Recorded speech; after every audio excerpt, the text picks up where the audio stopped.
what we focus on, we're part of. So I encourage my clients just to, and those I speak with, focus on what you love about your current life and what you don't love about your current life.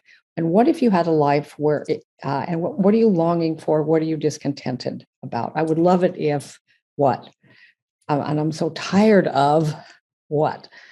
And so once you can see that as current results without blaming yourself, it's just, these are my current results. What would my life be like if it answered my longing and dissolved my discontent? What would that be like? And then design a vision for that.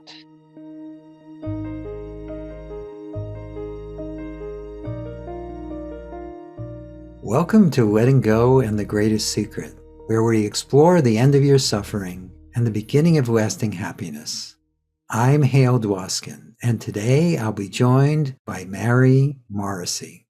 Mary Morrissey is the author of 2 best-selling books, No Less Than Greatness and Building Your Field of Dreams, which became a PBS special.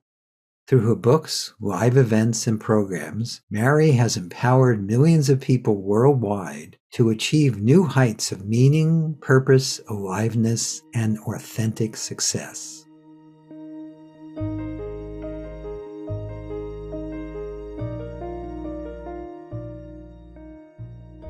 Let's just jump right into, how does your work relate to that one infinite awareness that all is?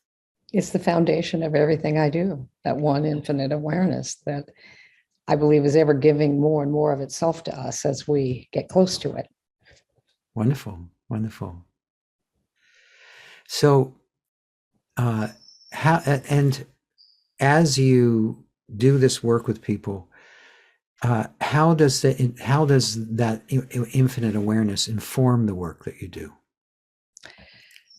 It informs it in endless ways, really. The idea that I operate from in the work that I do with people is we're going to create results as our species in this dimension of expression of itself. Infinite awareness is infinite, just by definition, it is infinite. And there's no limit to it. But our perception of it, our experience of it, and our ability to be in harmony with it evolves. And one of the best ways I've found in helping people evolve has 2 sides to it.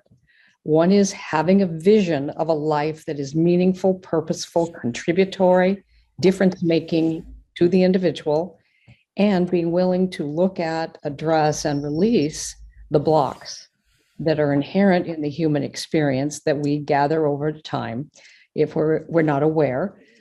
And release those to not create something within us, but unlock something that's already there. Yes, that's one of the keys, that which we are just needs to be unlocked as opposed to created anew. Mm-hmm, mm-hmm. And how do you see that in your work? Or how do you explore that in your work? Well, as soon as someone creates, one of the things we begin with is helping them look at life or spirit is ever expressing itself in infinite numbers of ways. But you can, if you just look at nature, you can see that there is an expression of life seeking to expand itself in expression. It's pressing to the edges of a tree today to become more of itself. It's pressing through a blade of grass to become the best blade of grass it can be that day, pressing even through cement to seek the light. And that same life force or energy of expressing itself is in every single one of us. Mm-hmm. But it gets thwarted through all kinds of different mindsets, opinions, different beliefs that we gather along the way. So the first place we start is helping people notice something, that they're not breathing themselves. There's a presence, a power, a life that's animating this physical thing we call our bodies and is ever present. So that we didn't create ourselves, there's a presence and a power seeking to express itself uniquely as you and uniquely as me. And if we notice that we have longings and discontent, which I believe is the first wavelength of that beautiful awareness, seeking to express uniquely. We don't get a choice about whether we're going to create results. Everybody's creating results. But we do have, with awareness and connection to the source of beingness, the ground of being, the ability to shape and form what results we will create. And along the way, of course, the minute we create a vision, everything within us in our current awareness, our psychology, that is not a match for that, rises up into awareness. Well, I'm not that. I'm not good enough. I don't have the money. I don't, and all the reasons why we're not a match for a life that is a life we would really love, that's informed by longing and discontent. Because in this dimension, our first wavelength is to notice expansion or contraction. When we have an idea and we say, that's a good idea, how do we know it was a good idea? We knew because we felt expanded in its presence. And we'll go, that's not a good idea, because we felt contracted in the presence of that idea. So life is communicating to us, spirit is communicating to us through these wavelengths. But most of us are just going on in our day and not aware of that. Yeah. Yeah. Most of us are just running on automatic all the time. And I have a couple of questions from things you said so far. The first one is does a tree actually try to expand, or is that just the natural functioning of treeing? Trees they're alive and they have no self-awareness. So trees aren't trying to expand. They're responding to that pulse of life seeking to express itself more fully. It's ever seeking. I see. And let's see if I can remember the other question. The the other one just went out of my mind, so I'm not going to worry about it. But I loved everything you said so far. So how? So the first thing you help people do is you get in touch with the contraction expansion that happens when there's harmony and resonance. Expansion contraction is a tool for noticing.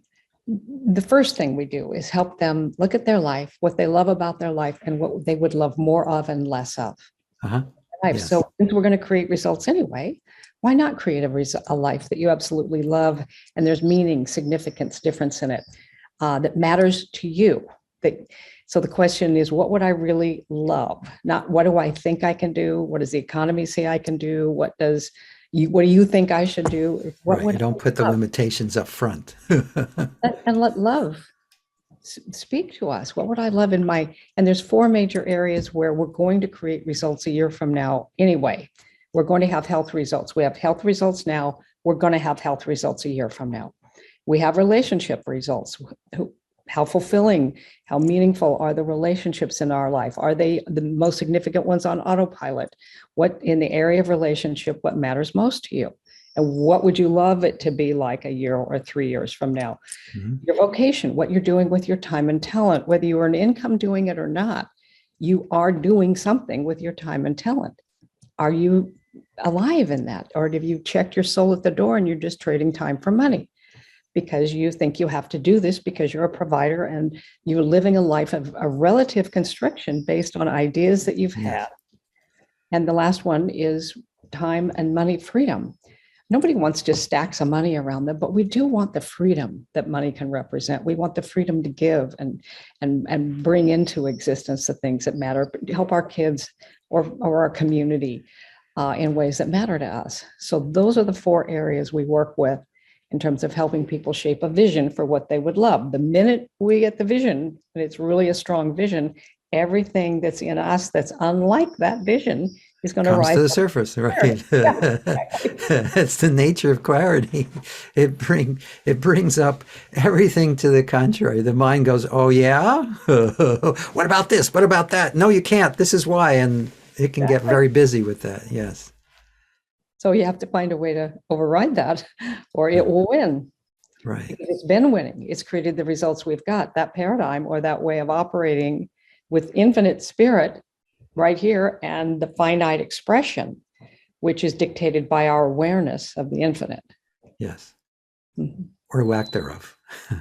Exactly. And it can be a small awareness. It can be a growing awareness. So, how do you deal with these blocks that arise in your work? Well, I found, I think, like your work in the world, you've seen some really simple ways of helping people that are profound in their experience of them, helping people let go.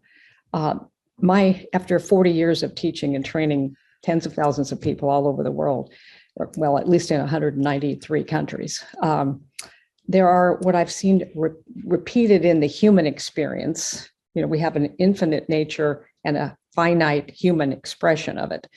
Tend to be like eight ways that these abundance blocks, because the infinite is pure abundance. It never holds back from us. We're not in harmony with it. So we keep wanting something we're not having, wishing for something we're not in harmony with. There's 8 of the most common ones. So we help people address, once they have their vision, these are going to they're showing up anyway. And we go, I can see it now as an abundance block versus something wrong with me. But we give them awareness, and then how you repattern your thinking regarding that, so that you can allow more of what's true about you. Everybody has infinite potential, but our ability to get in harmony with that is muted by lack of awareness. Sure. So what are the 8? First one is lack of deserving. That somehow we got confused about who we really are. And we thought we were our personality. We thought we gather and store and carry in bags on our back our mistakes. And without the understanding that in the land of light and dark, up and down, we learn equally through getting it right and getting it wrong. Those are processes by which we discover more about who we really are. Right. And isn't it also true that the right and wrong and good and bad are completely subjective and have nothing to do with infinite awareness? No, nothing to do with infinite awareness. and yet it's very real when you're in that. It feels real, for sure. For sure. Sorry, go ahead. Yeah, so lack of deserving is one. First of all, very common one. Yeah, so when you go down to the fundamental piece of that is, do we deserve to be alive? Infinite deemed us, it poured itself into us and gave us life. By definition, that makes us worthy of all that life is. Sure. So it's a process of moving our understanding to match that. Another is that often people come in and want transformation, but they actually believe there's just not enough to go around. And if they get more, somebody else is going to get less. Right. Well, that's our whole society is based around that. Right. So it's a very common hour pattern of thinking. Yes. But in order to liberate oneself into partnership or alignment with the infinite side of our nature, we override that. We have to override that, dispel that, dissolve that. Right. See through it. Yeah. So is that a separate one, the scarcity, or is that still part of the not deserving? Enough. Fundamental idea that there's not enough. There's not enough. If I get Boy, more, is that's a huge one. If I get more, somebody else by definition must get. There's a pie. There's a pie, and my piece of the pie dictates how much pie is left for everyone else. Versus understanding that this is not a pie we're dealing with; it's a bakery. Well, but also it's infinite, so there's no scarcity. That's right. So there's not too much. Yeah, I like that. Go ahead.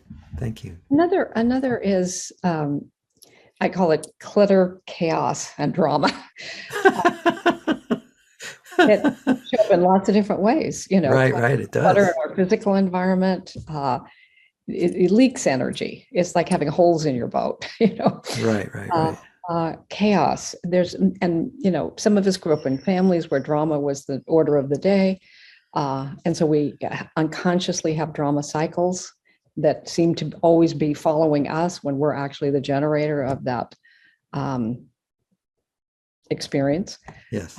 So, and how you begin to establish new patterns in yourself that eliminate clutter, chaos, and drama, so that because the infinite is not in clutter, chaos, and drama. if we want to have more of the expression of that infinite life as our daily experience and the way we live and move and have this life, we systematically dissolve the things that are operative in us now that are not a match. Mhm. That generative life that every day, I believe, that if when we're in harmony with the infinite, with this, your term for it is life in the new book. What's it called? Oh, just pure awareness. Pure awareness. Pure Yes. awareness. I think the natural result of us being in harmony with pure awareness is that at least several times a day, we're not thinking about it, but what rises up from the center of our own being is this: I love my life. Hmm. I love my life. I love being alive. That's natural. It's not normal. It's not normal. Most people are struggling to have a life they would love, and the struggle becomes the order of the day. But I believe it's the most natural thing. It's in our nature, in the same way it's in a tree's nature to grow and expand. It's in to have growth. It's in ours as well. So clutter, chaos, and drama would be one that can disconnect us. Yes, and we get habituated into especially the chaos and the drama, because There's certain chemicals that get released when we're in it too that can become very attractive. addictive. Yeah. Mhm. Fear of loss is an abundance block, because we have a certain good in our life right now, and the idea if we were to go for more or allow more, that we might lose the good we have to produce more expanded results in our lives. The enemy of great is good, because we get protective of the good we have. And the things we achieve, or the goals or the dreams even that I've helped people build, stand small compared to who we become in the process. It's wonderful to have those things. It is. On the other hand, what's even more important and meaningful is who we become in the process of that partnership with. What tends to transform the personality? It does. It does. Unlock it really unto itself, but its true self, pure. This is the essence of who we are. The beauty, that's just so pristine, and nothing that's ever happened to us. People often over the years of work come in with feeling damaged by something they were raised with, or a situation that happened to them, and it's an assumed damage, because in truth, nothing that's ever happened to any of us could permanently taint, tarnish, harm the essential self, the essential beingness that is. No, beingness is immutable. But knowing about it is one thing, but knowing it in our livingness and experience of Oh it. yeah, they're two different things for sure. Yes. So that's integration, where we integrate this through this. So fear of loss, that I might lose the good I have if I allow more. Right.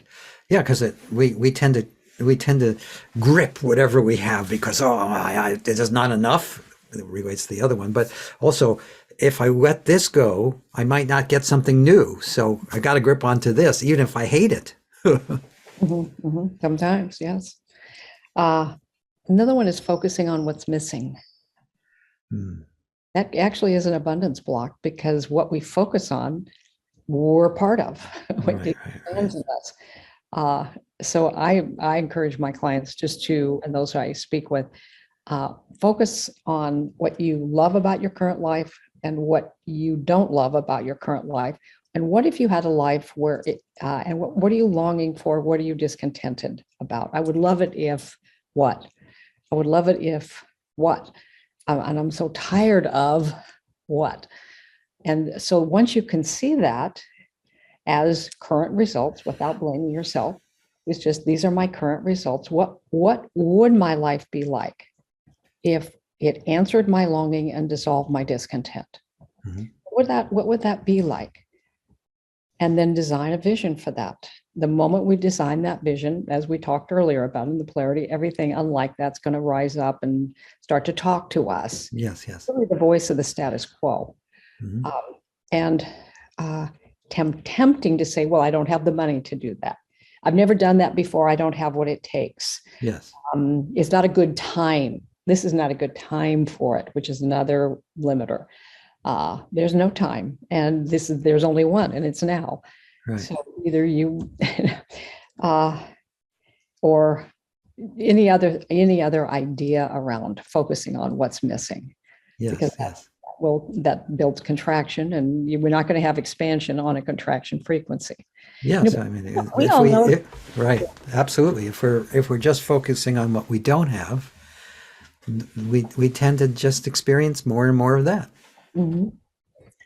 And so harboring resentment is another abundance block. Yes. When we think of something that's happened or someone, and we feel immediate contraction, just that's like a leak in our Yes. connection. So how we resolve that in a way that, and my view of this is all forgiveness is self-forgiveness. It's really not about the other person. It's you don't forgive someone because they deserve it. You forgive someone even if you choose to never be in their presence again. You can choose to, in the world of human experience, you don't ever have to see somebody again. But relationships don't live in the world; they live in us, and they're all eternal. You can't end a relationship; you can evolve it, so that when you think of them, you really truly do wish them well, even though you don't have no desire or interest in having a personal human experience. Yes, if you're holding on to the resentment, it's just hurting you. It's not hurting them. Mm-hmm, mm-hmm. Yeah. One of the abundance blocks that can happen in us if we're not aware is living in a get mindset. Yes. Because get of its nature indicates lack. Mm-hmm. I want to get this, I'm in lack. Yes. Mm-hmm. So how we resolve and dissolve that abundance block.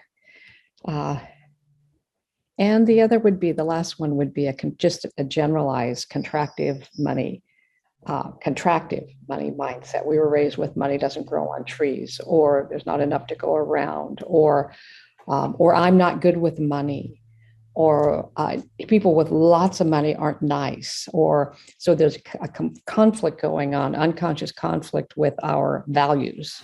Yes. And certainly that one's also quite common. Yeah. In the United States, we come out of Puritan, thinking stock out of the Northeast, and it was money is not spiritual. Right. So dissolving. That's important. That mindset. And, we're dealing with the infinite. We're dealing with the infinite. And yeah. So can you give us some examples with any of the 8 you mentioned? Give us some examples of how you would work with someone, or not necessarily hypothetical. How, if someone's listening to this or watching this, how would you recommend that they start to deal with these 8, any one of these 8, or them in general, if there's a general thing, dissolving the blocks that arise around that? Well, with it, as with anything, is the first step is awareness. You can't alter something you can't see. So when we're I've got a contractive money mindset. It just keeps rising up that I'll think, I get a rattle in me that I shouldn't want too much. I should be grateful for what I have. What if it's not either or? Yes. What if you can be incredibly grateful for what you currently have and seek that life is seeking? It's never static. And the river of life that's pouring into that energy that's pouring into and through us, it's seeking expression. It will take expression because you don't get to not have results. What expression will it take? The one you're giving it. The same way when we think about it's, I, like you, I've been teaching a very long time. Much of it sounded very esoteric in the early days of teaching. Today, we have amazing technologies that help, in the infinite, there are infinite frequencies, Yes. infinite possibilities. The one you're on the same frequency of is the one you will experience, period. In the same way, when I turn that television on, that monitor over there, sometimes it's a monitor, sometimes it's a television. I'm dictating what's going to be on that screen by the frequency I tune to. And if I don't like what's on that screen, I can change the frequency. Thus, as we work with abundance blocks, we're changing the frequency because we're going to have results. It's the same thing with our phones. We can talk to anybody on the planet at any given time who will pick up by the frequency we dial. When I dial my husband's number, I'm not going to get my friend ever, because I'm not on that the frequency I'm on dictates my results. So why to have a vision is the vision dictates the frequency. Everything unlike that frequency that's operating in me will rise up for the opportunity for me to be aware of it. When it occurs, that's the magic moment. When I'm aware, oh, here's the thought I'm thinking, I can interrupt that thought. I used to believe that, but here's now what I'm moving into. And you just systematically shift that. One of the ways I learned this or got introduced to this, can I just tell you a 5-minute story about me? Please go right ahead. I'd love to hear that. All right. So I grew up in Beaverton, Oregon, and I had a high school experience. Mom and dad loved each other their whole lives. I have one sister 8 years older. I'm in high school now. I'm having a high school experience like most young girls dream about. I'm class vice president. I'm on the drills team. I have a lead in the junior play. I'm a homecoming princess that year. Wow. My high school, I met him when I was a freshman. My high school boyfriend had gone off to college. He was a year older, a couple years older, and he came home on spring break. I get pregnant. It's 1966. May 1, I tell my mom and dad I am now pregnant. My mother wept for me as if I had died. We had a very hasty 10-person wedding. A couple of weeks later, now it's mid-May, the principal of the high school calls me to his office and he says, "Are these rumors I'm hearing about you true?" And I said, "Well, if the rumors are that I'm pregnant and married in that order, then yes, they're true." And he just put his head in his hands and he says, "Mary, you have great honors and terrific academics, but you will not be allowed to return here for your senior year. It would be totally inappropriate for a pregnant girl to get mixed in with the normal girls. But if you want to get a high school diploma," my dream had always been to be a teacher. So if you want to get a high school diploma, there's a place you can go. It's not during daylight, it's after dark. It's where the pregnant girls and the delinquent boys go to high school. My best friends I grew up with, their mothers at this point got together and decided their daughters could no longer see me because they almost like what I had was contagious. So they So I drove that next fall to a part of Portland that I hadn't been allowed to drive in after dark, got out. It's September. I walk in, I'm walking up these steps thinking, all right, every girl here is either pregnant or has a baby, and every guy is some kind of delinquent. This is my new student body. And I just feel like such a bad girl. I must be a really bad kid because I'm not able to go to my school. My friends can't see me. Yeah, the whole way of handling it was reinforcing the trauma of it. Yeah. So my son was born in December. I graduated from Washington Evening High School in May. And in July, I'm in an intensive care ward in a Portland hospital, having been diagnosed with fatal kidney disease. This is before it's pre-transplants, it's pre-dialysis.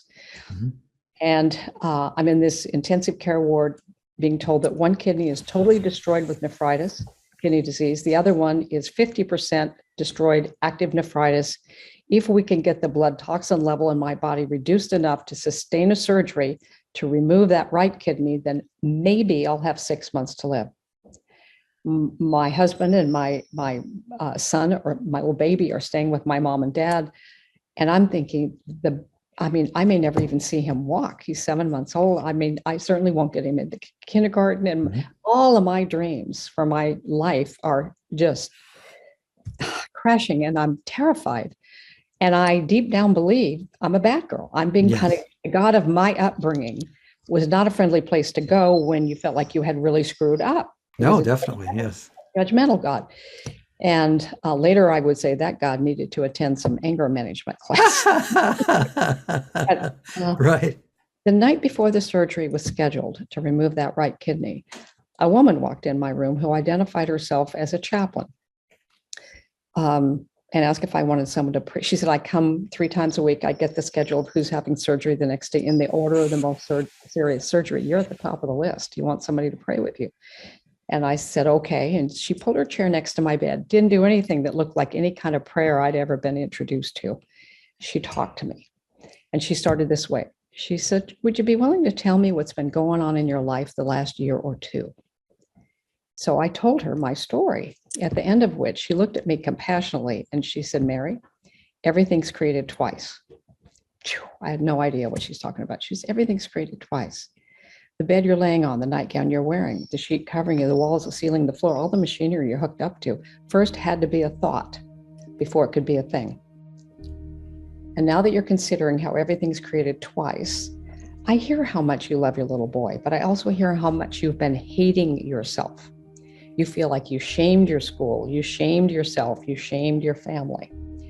And now that you're considering how everything's created twice, could it be that that toxic thinking and that pattern has generated in your body a response of toxicity that is threatening your life? Mm-hmm. Could you believe that we could place all that self-hatred and that self-loathing in the kidney that's going to get removed? And instead of dying, you could get better each day. You could actually get better. Could you believe that? All the doctors were just like, oh, we're so sorry. There's nothing we can do there. Right, I mean, right. the best we can do. And there was no hope. I said, well, I don't know if I can believe that. But she says, well, can you believe that I believe it? And I said, yes, I can believe that you believe it. And she said, then believe in my belief. And she said, let me give you a suggestion about what to do. And so and then she said, now this is before we had mind-body clinics at Harvard Medical School. This is before, Right. this is way ahead of its time. Yes, absolutely. A long time ago. This is before Talbot wrote Holographic Universe or Sheldrake did Unified Field Theory. All of this came later. So she said, here's what I want you to do. In a moment, we'll just say a prayer and we'll imagine that we're scooping up all the toxicity. We're placing it in the kidney that's going to get removed in the morning. And then after the surgery, you're going to have some pain. So your mind will be busy on the pain. As that begins to ebb, your mind is going to want to walk down the same well-worn paths of thinking that you've been doing. So what I want you to do is every time you start to notice you're having a self-loathing thought, interrupt that thought and say, no, that left with the kidney. And then immediately I want you to do 3 things, just in your mind. You can do it quickly. I want you to imagine you're holding a little boy's hand in yours. It's warm. Feel the warm hand. He's 5 years old. You're walking up some stairs into an elementary school, and there's a happy kindergarten teacher, and your boy's all excited, and he's going into kindergarten. And then hear the click, click, click of your heels around the corner, and there's your classroom, and you're a teacher. Because she said, if you could live, what would you do? I'd raise my little boy and I'd be a teacher. And there's your classroom. Then fast forward in your mind, and you're sitting in a great big auditorium or stadium, and you look down below and there's all these caps and gowns, and you hear your son's name called, and he crosses the stage, and you're hearing his name called, and he picks up his diploma and he moves his tassel, holds his arm up, and you're just so proud of him and you feel so happy for him. Yes. And then fast forward and you're sitting in the front row of a wedding, and your son is marrying the love of his life, and how grateful you are. And your teaching career is flourishing. So at every stop, there was your teaching career is growing, your teaching career is flourishing, and the son being raised and experiencing his life. And it was very physical. It was feel the warm hand. Yes, yes. Feel how proud you are at this moment and your role in helping him become a high school graduate, and then to see your son with the love of his life, and just keep doing that. So then she left. I was too unaware to have been a conscious competent in that, but I must have been an unconscious. But I do remember at times saying, no, that left with the kidney. And then thinking about him in grade school or in going to Yes, yes. kindergarten. It's And stuck somewhere. 2 weeks after the surgery, my numbers had stabilized instead of decreasing. And they said, well, you may be going to have a little more time than we thought. And I went home in an ambulance. I couldn't even get my head off the I had to go to the urologist 3 times a week to check numbers. They said, we don't know how long this will last. But my numbers not only stabilized, they subtly started getting better and better and better because I'm on a different frequency. Right, The right. disease doesn't exist on this frequency. It exists on this frequency. Yes, yes, Just like CNN is on this frequency and Discovery's on this one.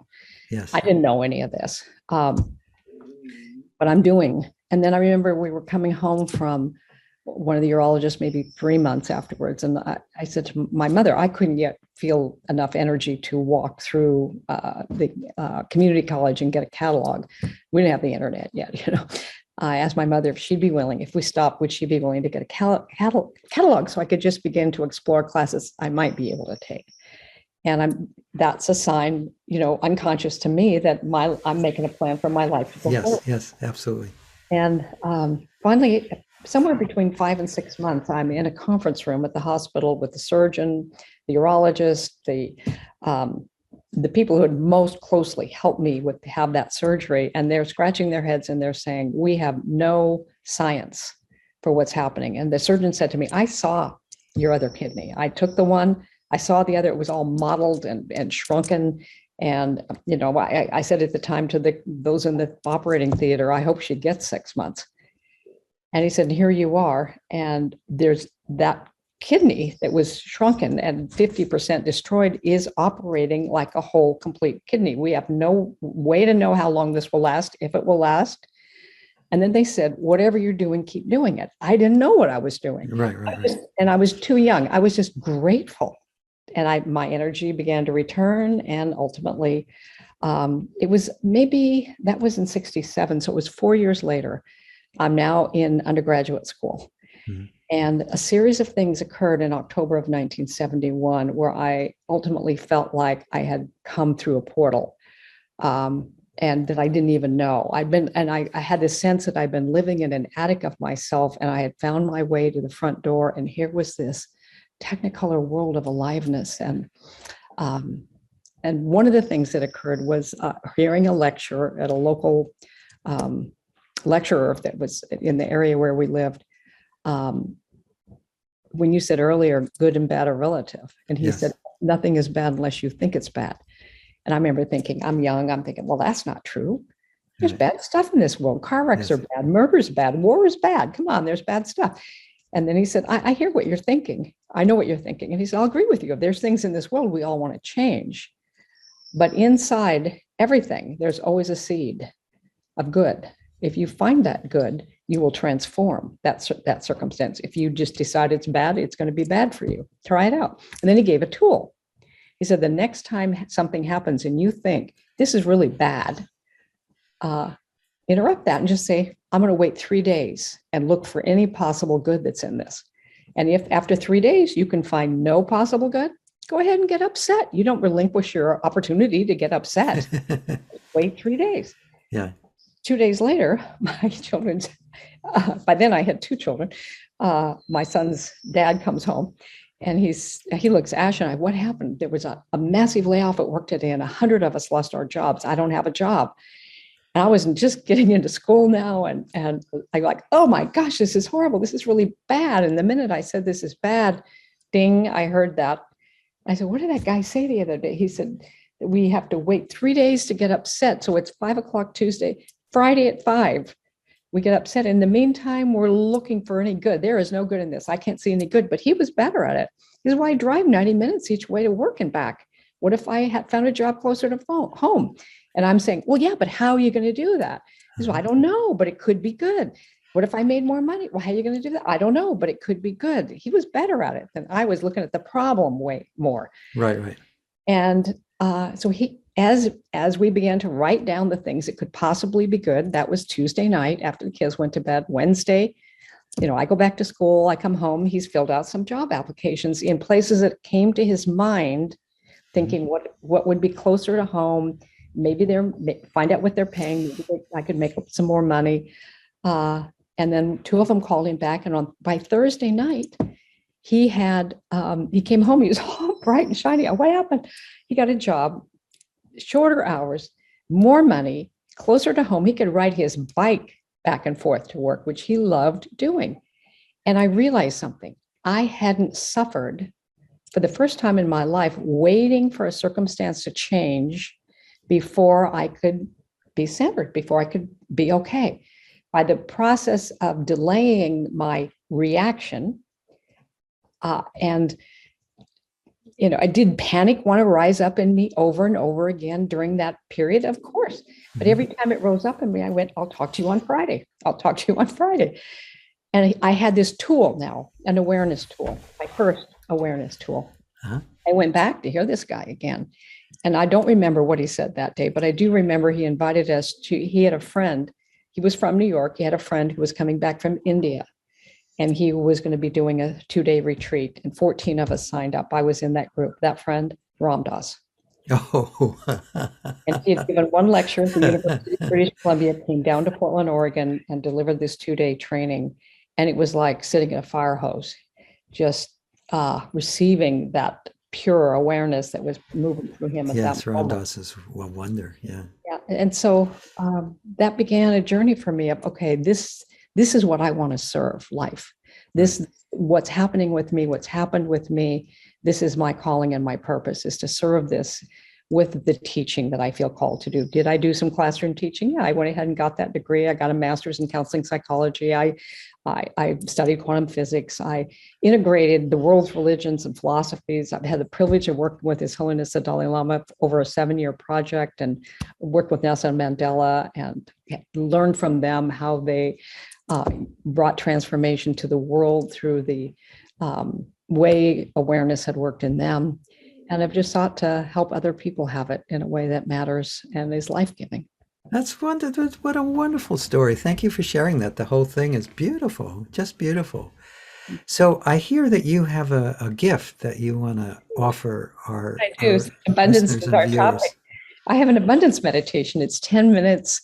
And I just promise our listener or viewer today that first of all, it's free. We're giving it to you. That's great. I know you'll put up a link, and that will be the way that they can have access to it. So it's my gift to you. And thank you so much for your work, Hale, in our world and the difference that you make.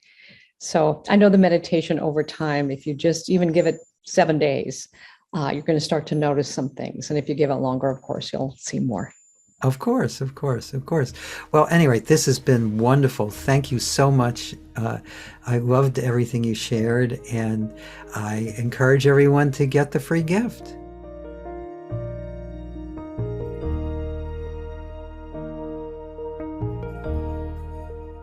I hope you enjoyed our conversation with Mary Morrissey. You can learn more about Mary at marymorrissey.com. That's marymorrissey.com.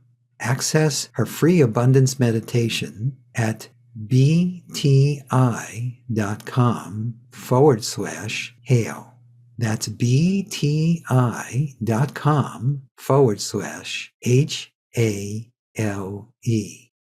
If you've enjoyed this podcast, please subscribe so you can have immediate access to future episodes. Please give us a 5-star rating and share it with the people you care about. If you'd like to learn more about my work, my mentor Lester Levinson's work, and the Sedona method, please visit www.sedona.com. As you explore our site, you'll learn the key to lasting happiness, success, peace, and emotional well-being. We have books, courses, events, and plenty of free material to explore. Again, go to sedona.com. That's sedona.com. Thank you for being here, and we'll catch you on the next episode of Letting Go and the Greatest Secret.